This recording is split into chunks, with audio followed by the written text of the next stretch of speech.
Magandang araw mga kababayan, magandang araw sa ating lahat at sana po nasa mabuting kalagayan kayo at matatag pa rin po ang ating kalooban, anuman po ang mga paghamon na ating inaharap sa ating buhay na sinusuong sa angmang panig ng mundo, sa angmang bahagi ng Pilipinas.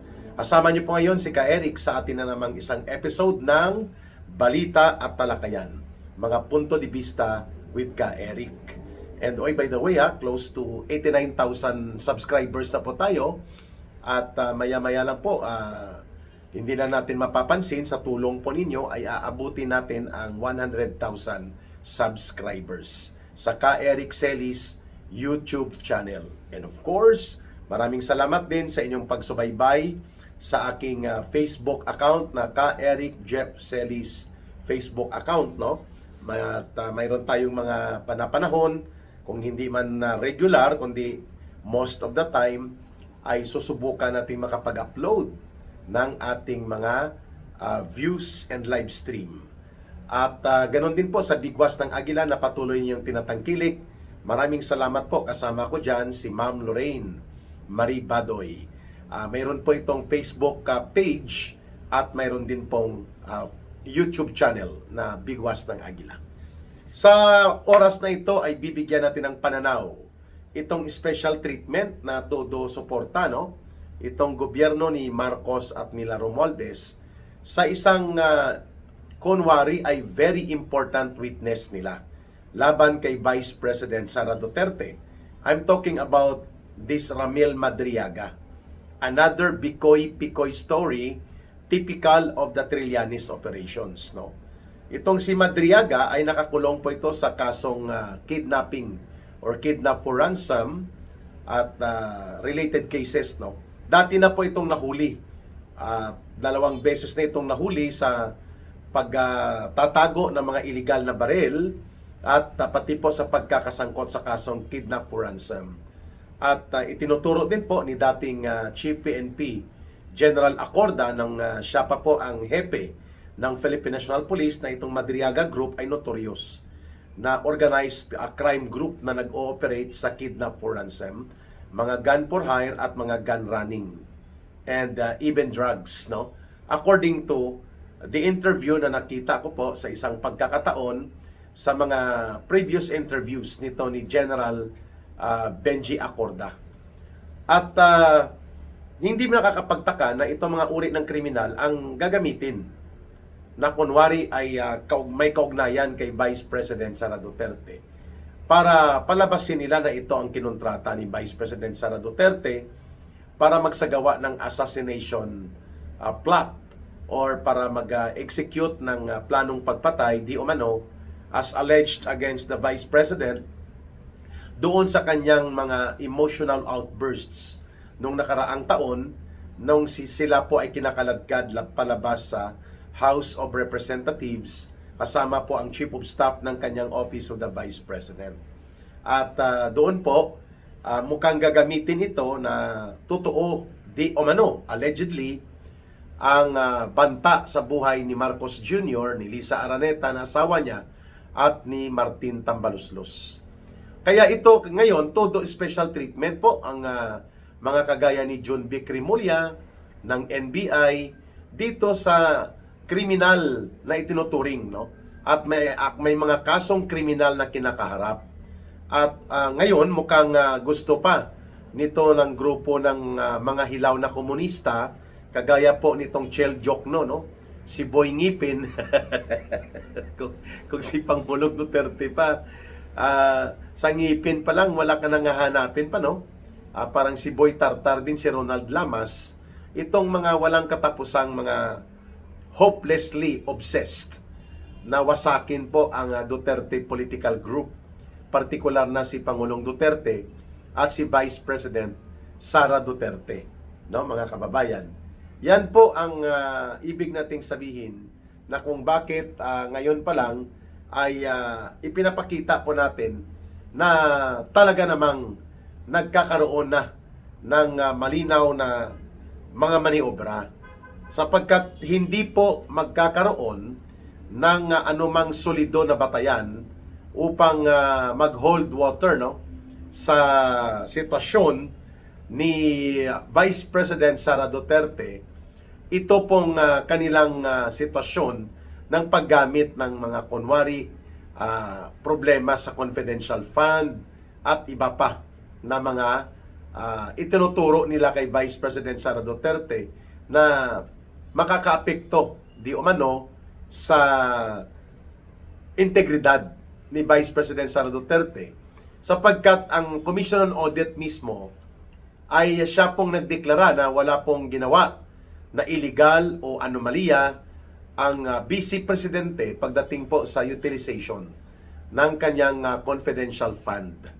At ito ay nagkaroon ng unmodified findings and report. Pag sinabi pong unmodified, sa punto de vista po ng kategorya ng pag-audit, ay malinis ang pagkakaroon ng utilization and expenditures using public funds. Kaya hindi nila sigurado na ito ay magkakaroon ng solido na batayan sa level of proof and strength of evidence. Malabo na makukuha nila yan, lalo pa kung itutulak nila ang open trial sa Senate Impeachment Court. Kaya naman itong sila Romualdez at mga tauhan niya nila Marcos ay pabalik-balik sila dito kay Madriaga sa Camp Bagong Diwa sa Taguig sa Bikutan, kung saan ito nakakulong upang ito ay gamitin at ihanda kunwari sa isang expose of testimony. Pero alam na po natin na mismo na ang pinuno ng Vice Presidential Security Group o VPSG sa katauhan po ni Colonel Lachica ang nagsabi na wala po sa vetting record at wala din po sa official records na naging involved sa anumang security o any security related function sa Office of the Vice President itong si Madriaga. At wala din po sa kategorya niya ang pwedeng mabigyan ng ganong kategorya na maalaw o mapahintulutan na maging security ito kay Vice President Sara Duterte. Malabo, kaya nga napilitan na lamang po si Vice President Sara Duterte na magsampa ng kasong perjury laban dito kay Madriaga sapagkat gumawa ito ng affidavit na ang nagtransaksyon di umano according to the sources doon sa loob ng piitan sa Camp Bagong Diwa ay sila Asidri, no, itong tauhan ni Martin Tambaloslos, no, itong sa tawag ng mga mamamayan ngayon ay hindi lang buaya kundi hippopotamus pa na mga attack dogs ni Martin Romualdez laban sa kay Pangulong Duterte at kay Vice President Sara Duterte. And then lumalabas din ang pangalan ni The Big Joke Trillanes at ni Lola Laila de Lima na nakialam at nakisawsaw sa paghahanda di umano allegedly ng mga affidavit ni Ramil The Picoy Story Part 2. Ang punto natin dito na ang mga kriminal kahit pa na ito ay kumakaharap sa seryosong kaso ng mga malalala at malulubhang krimen ay kaya palang bigyan ng special treatment basta magagamit nila sa kanilang maruming laro sa politika para magkaroon ng political demolition job, lalo na laban kay Vice President Sara Duterte at kay former President Rodrigo Duterte. At samantala kami, kagaya namin ng mga nagbalik loob, ako, at tumutulong sana na mariporma ang gobyerno, subalit ay ayaw nilang magsalita at magpahayag ng saloobin at ang tingin sa amin ay kalaban sa gobyerno ang mga nagsasagawa ng pagbubunyag at mga pagbubulgar at pagpupuna kagaya nitong 18 former soldiers at iba pang mga individuals na kagaya ko ay naninindigan laban sa malawakang korupsyon at sistematikong pandarambong sa pundo ng mamamayan sa kaba ng pamahalaan na nagaganap sa ilalim ni Marcos Jr. ay pagtratuhin kami sobra pa sa kriminal. Kaliwat ka ng kaso, pananakot, surveillance, at kung ano-ano pong paninira at mga panggigipit gamit ang mga institusyon ng gobyerno. Ang ginagawa sa amin, like CIDG, ng PNP, NBI, DOJ, at pati na po ang korte, no, kinakasuhan kami. Samantalang itong kriminal na mayroon pong track record ng pagkakasangkot sa malulubhang mga krimen at itinuturong pinuno ng highly organized criminal syndicate group involved in kidnap for ransom, among others, gun trafficking or gun running, at iba pang malalalang krimen, ay ngayon, special treatment pa sa gobyerno ni Marcos. Dahil lamang gagamitin nila ito, kunwari, na isa sa mga testigo nila na malamang ang testimonya niya ay kinontrata siya ni Vice President Sara Duterte na siya ang bahala na ipagsagawa ang tinatawag na assassination laban kay Marcos Jr., Lisa Araneta at Martin Tambaluslos na siya namang naging batayan nila na idadagdag nilang kaso. Kaya naman tinutulan ito ni Vice President Sara Duterte. Sabi niya, magsasampa ka ng kaso, wala ka palang ebidensya. At ngayon, gusto mo gawin ito na fishing expedition, ilalabas nila sa proposal at resolusyon ni Jokno na hilaw na komunistang member ng akbayan ni Hontiveros at barkada nila Dilima, ilalabas nila sa kulungan sa Camp Bagong Diwa sa Taguig si Madriaga at dadalhin nila sa custody ng House of Representatives. Aba, protektado ang mga akusadong kriminal, no? Okay din itong grupo ng akbayan, ano? Kung makaasta, akala mo ay napakalinis at napakatino ng grupong ito, ito po ang mga remnants ng bulok na politika ng yellow at pink at mga nagkukunwaring kaliwete, makakaliwa, pero mga duwag dahil wala naman itong armadong grupo na NPA, no? Pero nagkukunwaring komunista din ang kanilang postura. Ngayon nais ni Jokno at nila Lola Layla de Lima na i-custody ng House of Representatives itong si Madriaga, pero dapat hindi ito papayagan ng korte at dapat magkaroon ng oposisyon dito ang mga matitinong abogado na wag ilabas dyan sa kulungan. Instead, dapat pabilisin nga ang desisyon ng korte dito para matula na ito ang akusado sa krimen na kidnap for ransom, itong si Madriaga. Instead na mag-avail siya ng special protection and special treatment mula sa gobyerno ni Marcos. Obvious na obvious po na itong Madriaga ay isa sa mga gagamitin upang magsilbi sa panibagong kaso ng assassination plot laban kay Pangulong Marcos Jr. daw at sa kanyang asawa at sa kay Martin Romualdez. And pangalawa, gagamitin din nila ito, si Madriaga, sa script na ginamit ni Vice President Sara Duterte di umano ang confidential fund para sa hindi makatarungan na mga pagpupondo. Sabi ni Vice President Sara Duterte, never yan naging staff namin. At never akong kukuha ng ganyang kategorya ng staff sa opisina ng Vice President. So malinaw po na ito ay pinaghandaan, pinagplanuhan ng gobyerno ni Marcos at Romualdez para lamang magkaroon ng batayan ang maniobra nila na si Vice President Sara Duterte ididiin nila sa kaso. At sabi nga ng mga abogado, hindi naman yan culpable violation of the Constitution o betrayal of public trust para gamitin nyo yan at palabasin nyo na nagtangka sa buhay ni Marcos Jr., ni Lisa Araneta at ni Martin Tambaluslos ang Vice President. Hindi po yan mahuhulog sa mga qualified offenses for impeachable offense. Pero alam naman natin, mga kababayan, na sa ilalim po ng gobyerno ni Marcos, they are always bending the law. They're always trying to circumvent the law. Iniikutan nila ang batas, binabaliktad nila ang batas, at ang malala, they are weaponizing the law. Ginagamit nila ang batas para po atakihin ang mga karapatan ng mga mamamayan, lalo pa ang tinatarget nila na nakahanay sa kanilang perceived political enemies.